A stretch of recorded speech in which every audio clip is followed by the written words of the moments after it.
Hello and welcome to Network. My name is Pumela Zondi with your technology and social media news.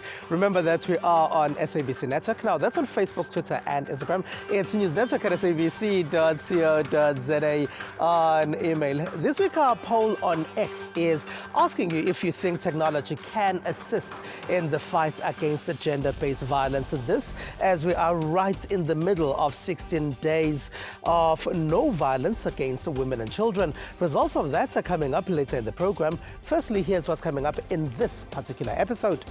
We go to the MTN App of the Year Awards.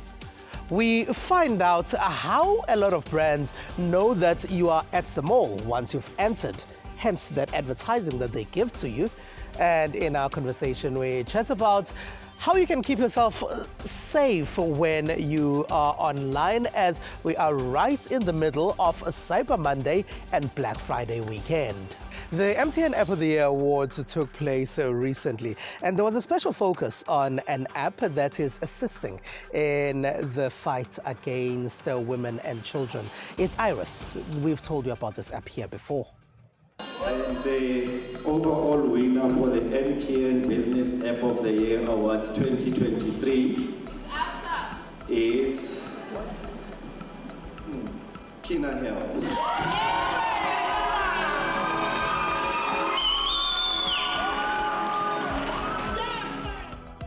Health startup company Kina won 2023 MTN Business App of the Year Award.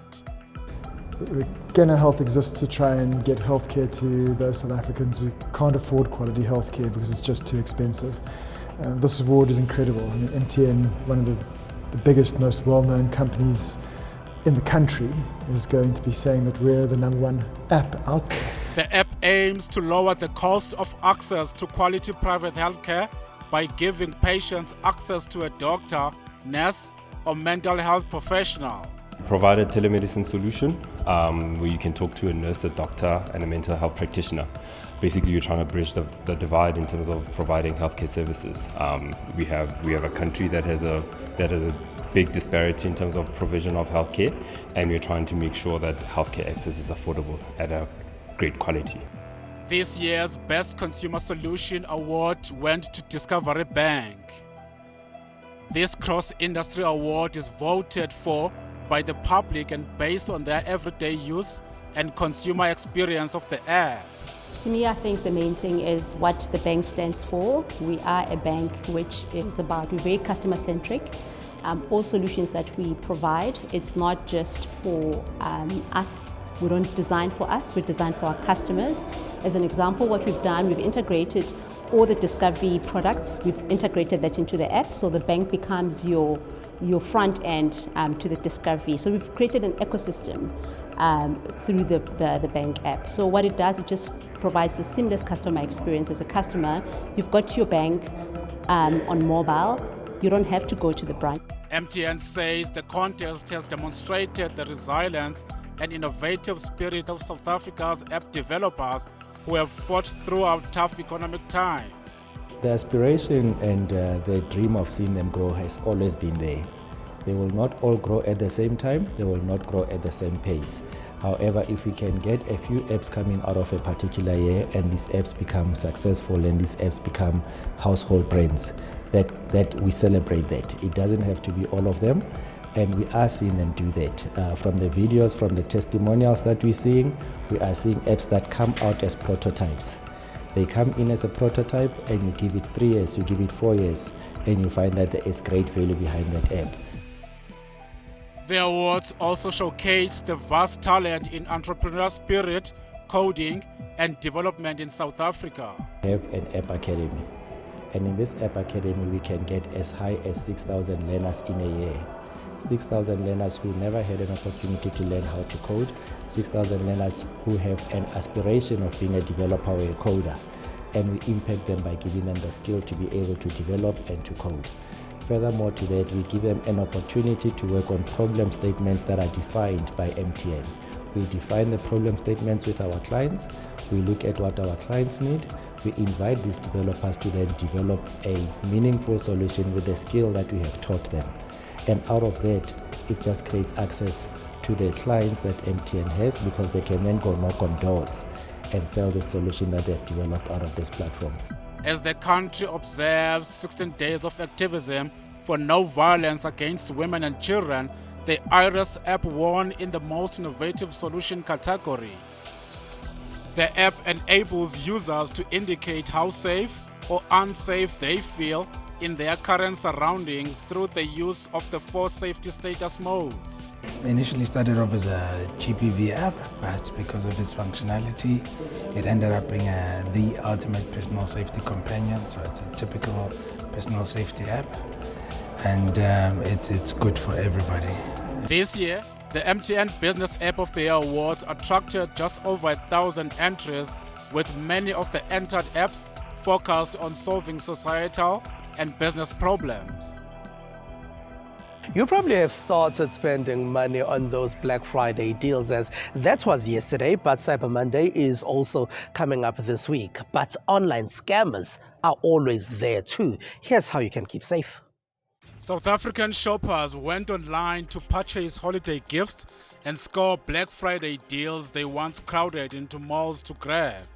While Black Friday and Cyber Monday may offer an opportunity to bag a bargain ahead of the festive season, many shoppers will be expecting retailers to cut prices by a greater margin this year as they tighten their belts amid a worsening cost of living crisis. The sad thing about this is that we're going to go buy for Black Friday, and then on the other side we have debts. So I feel like it's a hoax, man. Instead of people actually telling us about making prices lower, taxis, prices lower, transport, giving people incentive and jobs, we're busy concentrated on Friday. That comes once. I think it's a way of making people to buy things that are already there in shops that aren't able to be get rid of.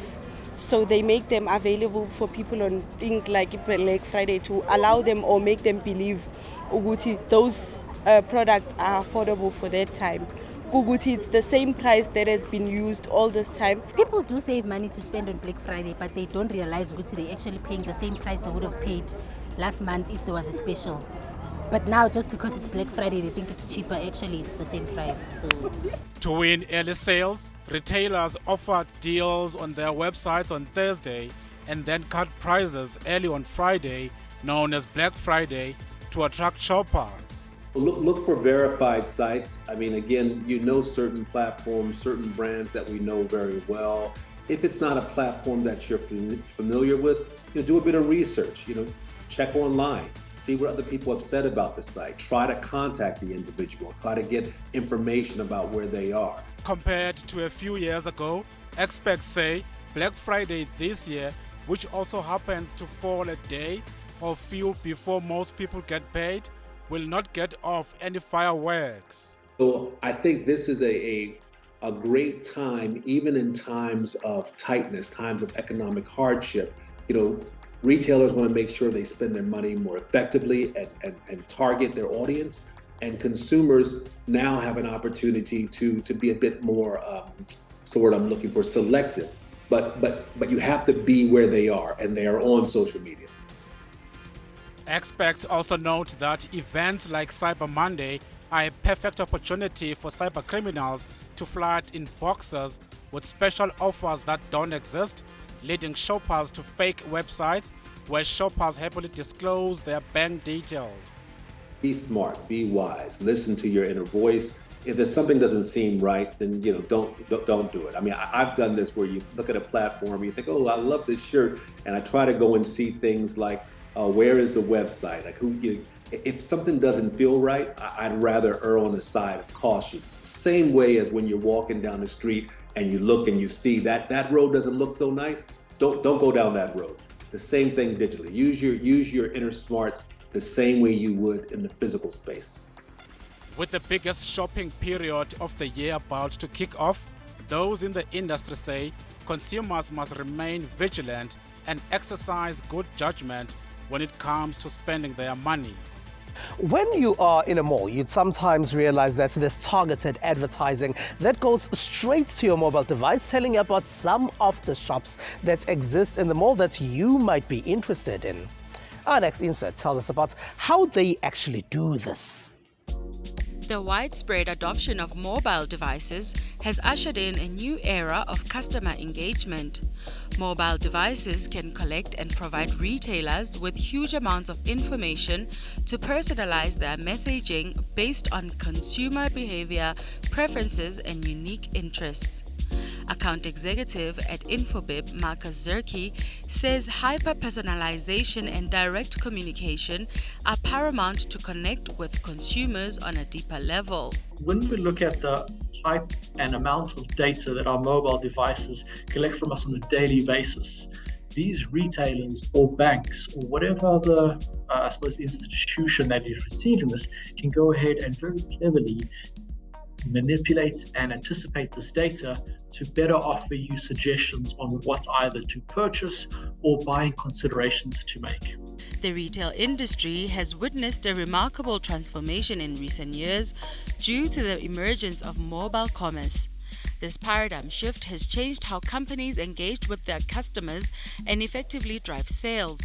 This has resulted in mass marketing being phased out, and brands and businesses can now rely on much smarter advertising mechanisms. What's become really smart over the last couple of years is that these retailers are using very, advanced technologies that will go ahead and pick up on, as an example, my preferences, my behaviors, my interests. And if this Sunday, perhaps there's a rugby game coming up and the retailer knows that I'm a rugby fan and I've bought biltong in the past, they might go ahead and send a biltong promotion to myself.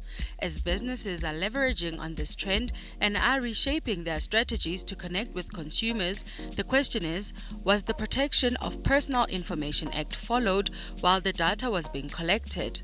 With the PAPIA Act being very prominent in South Africa at the moment, these retailers really do need to abide by the restrictions set in place. They do need to receive either the opt-ins to receive business messaging or indeed that consent to say that I, as an individual, am happy for you to use my information for you to market against.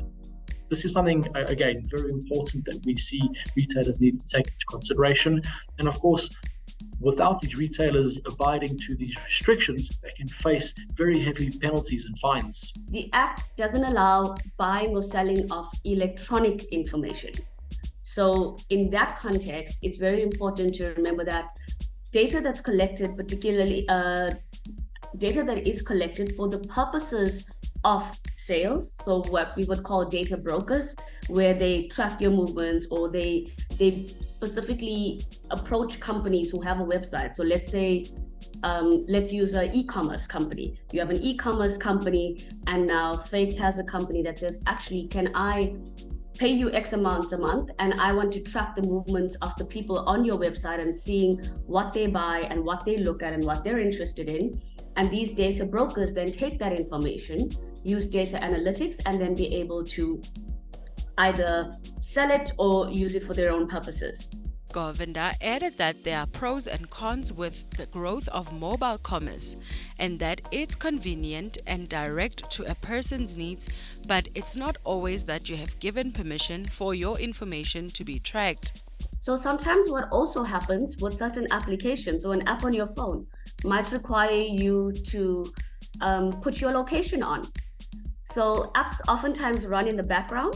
And it's important also when we download apps, we know what they're doing with our phone and how they interact with other applications on your phone to be able to transmit or share data in the background. Sometimes an app will require you to keep your location on. Sometimes you put your location on because you took an Uber and maybe you forgot to put it off when you arrived at your destination. And then that location tracking coupled with information that runs in the background, either from apps or whatever the case may be, is all happening also in real time. Shopping or retail cards help collect shopping behavior data and help businesses tailor ads that speak to the individual's needs as well as suggest what else you might like to buy. Websites use cookies to collect this information. Some websites you can't use unless you accept cookies, and at other retail stores you can't buy their goods without the store card. Does this mean you have given consent to collect your data or you had no choice?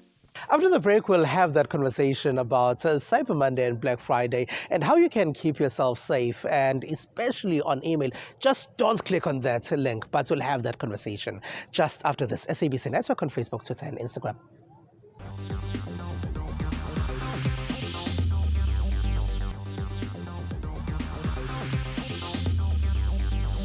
It is the SABC Network on Facebook, X, and Instagram. Use network at sabc.co.za on email. Welcome back. Now, a lot of people have been making purchases online, and some of those pitches for you to buy stuff have been coming on email and on social media. We also are in the middle of a Black Friday and a Cyber Monday weekend. Some people are calling the whole of November Black November. But what are some of the mistakes that we make online? Well, Mimecast has done reports that look at the mistakes that we do make when we are on email and on social media. Brian Pinnock is a Director of Sales Engineering at Mimecast. Thank you very much for being a part of our network, Brian. Maybe if you can start by telling us about some of those reports that you guys have issued out. One is oriented around brands, and the other one is called the State of Email Security Report. So the State of Email Security Report really just looks at the fact that South Africa is a highly targeted country.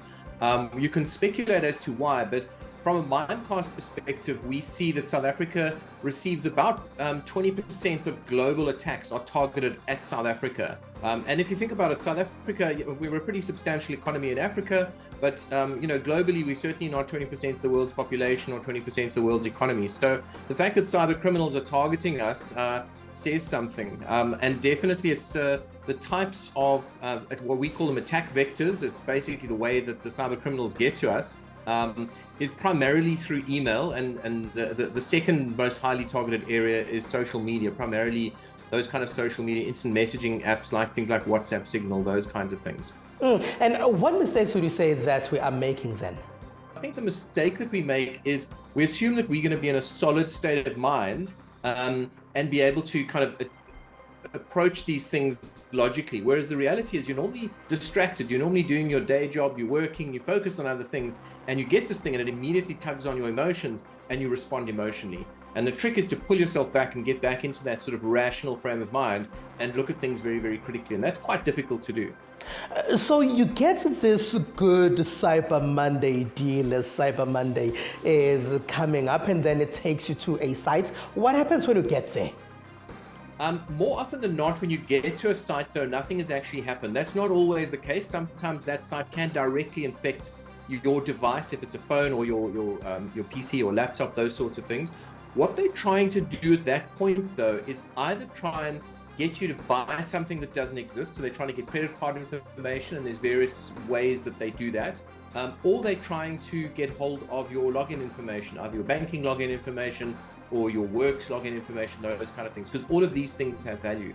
So that's primarily what they're trying to do. But absolutely, if you go onto one of these sites, particularly if you've got software that hasn't been recently updated, maybe the browser software or the phone software, whatever it is, these kinds of sites do have techniques where they try and actually get into your machine and actually, as you say, I'm trying to use terminology that sort of more, a wider audience will be familiar with, but will essentially make your machine much more vulnerable to the kinds of things that they want to do with you next.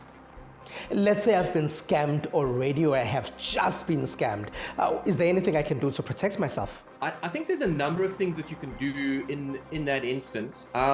Probably get the advice of a professional. The sort of extreme version would be to, reset your phone or your PC or something to factory defaults and rebuild it again. That's probably a little bit extreme. You probably could use some antivirus type software to scan your device, but I would certainly if you're not a technical type person, get the advice of a technical professional who can actually give you an idea of what to do. What's the piece of advice that you'd give people so they limit their vulnerability when they are on these platforms online? Very difficult question to answer. I think what you've got to do is just apply a very, very healthy dose of skepticism. There's the old adage saying, if something is too good to be true, it probably is. If you haven't entered a competition, the chances are you probably haven't won the prize. If the discounts appear unrealistic, That's a very, very difficult one to counter during Black Friday, because some of those discounts really do seem to be unrealistic, but they actually are. But there are websites you can go to just to double check if something's a scam or not. So you can just Google it, for example, if somebody's selling a microwave or a car or whatever it might be at a very, very good rate, you can actually go there, try and go to that retailer's website yourself and type that in. That's one way to check the scam. See if that comes up again on the actual vendor, the retailer, whoever it might be's website. But there are also cybersecurity sites which you can use for free. I'll just give you two. One is called urlscan.io, and the other one is called Virus Total, and there's many others. All right, Brian Pinnock, thank you very much for being a part of our network. Brian Pinnock there is Senior Sales Director of Sales Engineering at Mimecast. It is SABC Network on Facebook, X, and Instagram. News Network at sabc.co.za on email. Don't go away.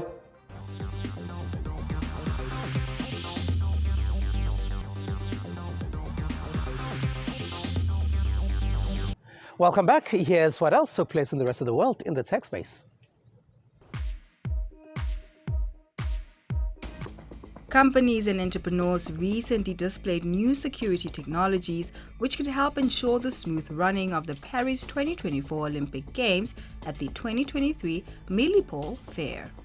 Détecter une personne qui a le visage rouge et qui semble près de s'énerver et avoir telle typologie de personnalité ou telle corpulence, ça c'est ce qu'on appelle quelque chose de biaisé et c'est interdit par la loi.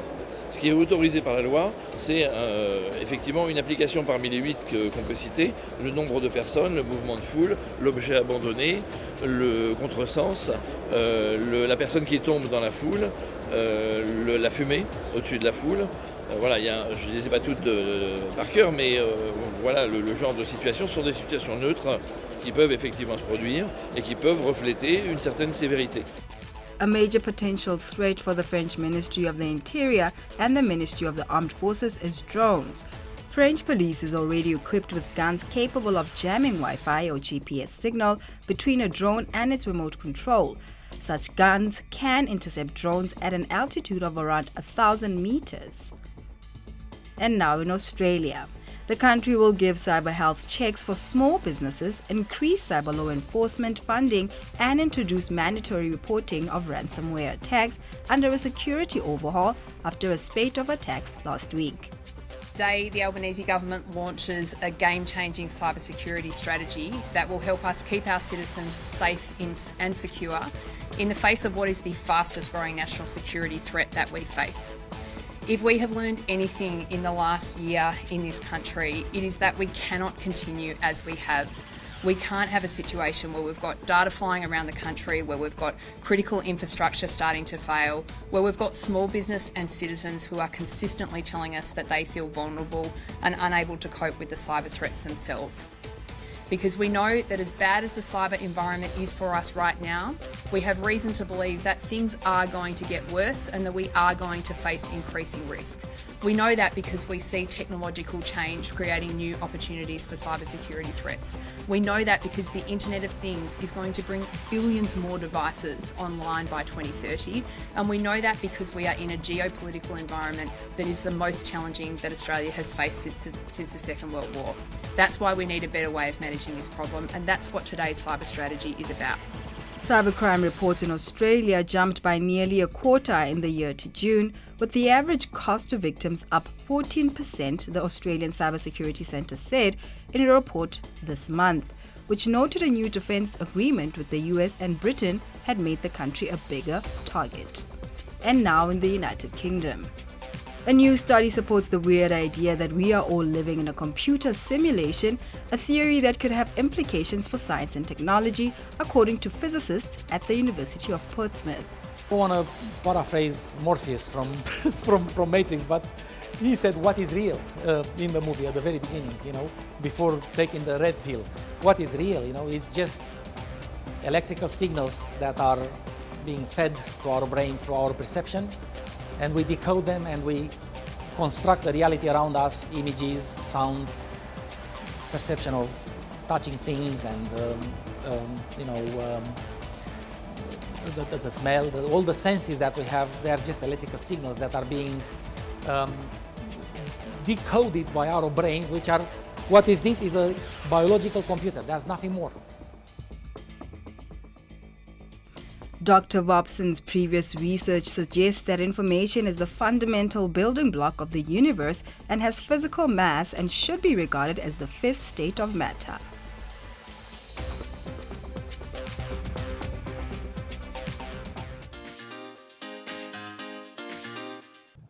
All right, as we are in the 16 days of no violence against women and children, this week our Expo is asking you if you think tech can help in this regard.